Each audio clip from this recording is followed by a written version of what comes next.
Hello, and a very warm welcome from the York Group of Sessions for the General Synod of the Church of England. You're about to see a summary of the debates from your team from the Manchester Diocese to tell you a little bit about what we've been doing over the last couple of days. Hope you enjoy it. Saturday's main business was a presidential address from the Archbishop of Canterbury. Just afterwards, we broke up into small groups to discuss the Archbishop's words.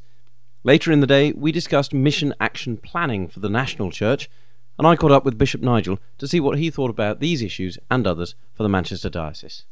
So, Bishop, can you tell us a little bit about what this group of sessions means for the Manchester Diocese? I think this group of sessions is a rather important aperitif, if you like, to what's going to happen a year from now. And the situation in which the Manchester Diocese may find itself, particularly over women bishops, is almost unique in the Church of England. Because if the voting were to go in a particular way next year, then the potential fragmentation of our diocese could exceed that of probably any other. And so, in a sense, a sort of bonding, which I see as being rather a feature of this particular synod, is quite important. And I rather liked the idea of the groups, though I rather wish we'd had perhaps more substantial things to talk about in them. But it did enable people who are relatively new to the synod from Manchester to get to know other people. And I think in any kind of debates that we have, a lot of people who come from a particular diocese learn a huge amount by listening to what the experience is in another.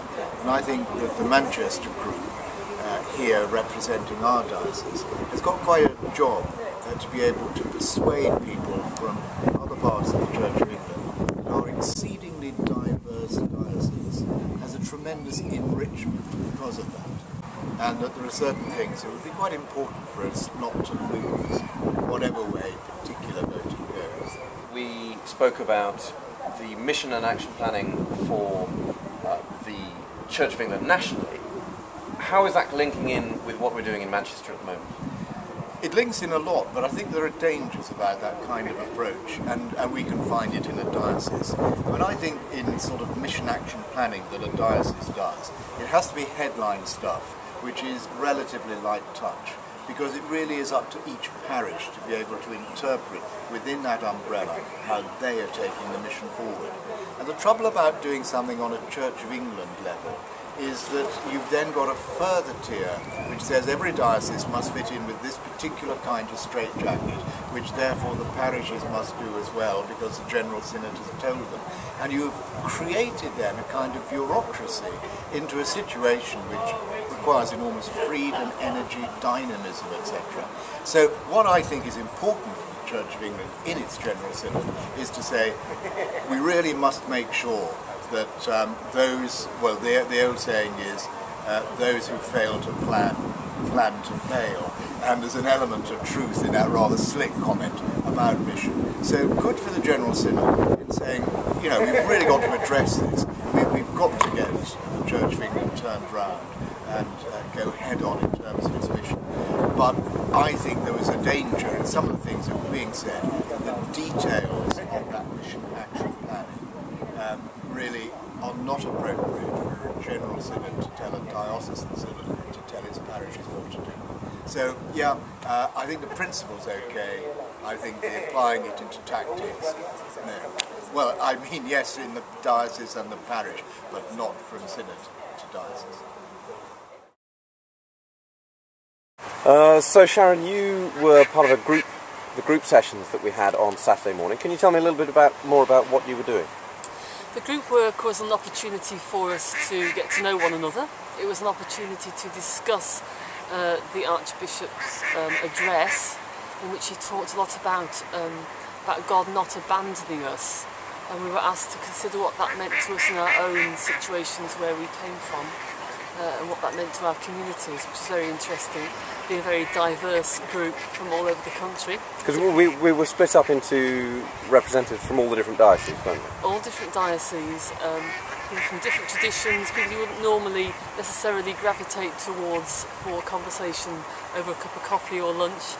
And and we had to sit together and discuss matters. We did Bible study together, which was also good. The controversial fees order, which was to bring in an increased standard level of fee for weddings and funerals, was voted down. And so, Cherry, what's your take on the fees drama? Well, I was pleased with the outcome.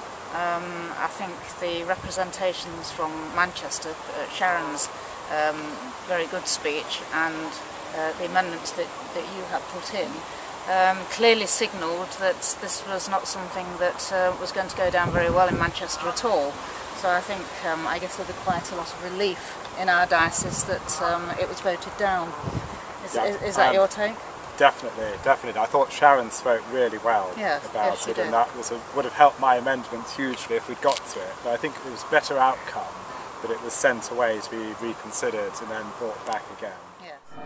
On Sunday morning, members of the General Synod joined the congregation of York Minster to celebrate the Eucharist.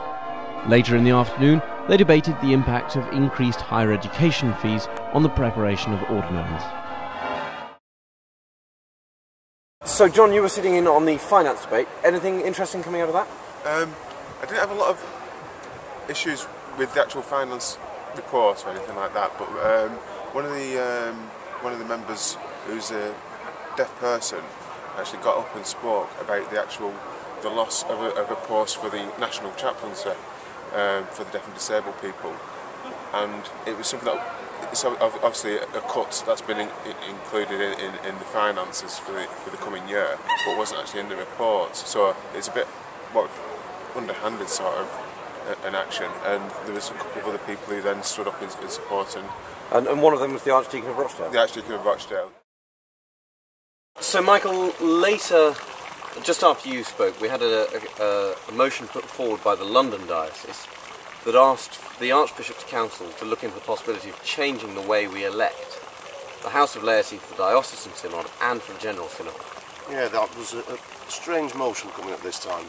They were asking for the General Synod to be elected by members of the Church of England other than deanery synod reps. It came out later in the debate that there is currently a revision committee coming forward on this, but we still went ahead with this motion anyhow. Well, you see, I spoke in that debate and I supported it, but you were quite hesitant, weren't you? Yeah, partly because in the recent General Synod elections, which elected us to this August body, in Manchester, only 44–45% of the people eligible to vote actually voted. And I don't think changing the people who vote is the thing, it's changing the mindset of people to get rid of the apathy, to realise that this is important and to actually utilise their vote. It's interesting, you see, I would really like to see some changes happen. For one thing, I think the reason the deanery synods aren't voting very much is because they didn't get onto deanery synod to elect a general synod member. And we don't really have a very close link between somebody in the parish and somebody at General Synod here. So to my mind, if we could use the internet or some other way to get a one-man, one-vote arrangement, so everybody on the electoral register was allowed to vote, something like that, or some other way, I think actually you would have a much more exciting campaign and a lot more people actually wanting to get involved in it. So, Christine, you were sitting in on the debate about minority ethnic Anglican concerns. That's Can you right. tell us a bit about that? What really attracted me was the disparity in the numbers, really, between minority ethnic Anglicans who are in parishes and the number of clergy and representations at senior level. And did the Synod vote through any action to deal with that?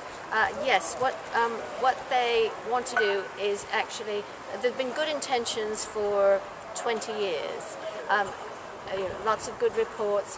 What they want to do is take something called positive intentionality, which means that you actually look for people with potential for leadership and you help them to find training if they need training, something to give them confidence so that they're then in a position to take up posts when they're available.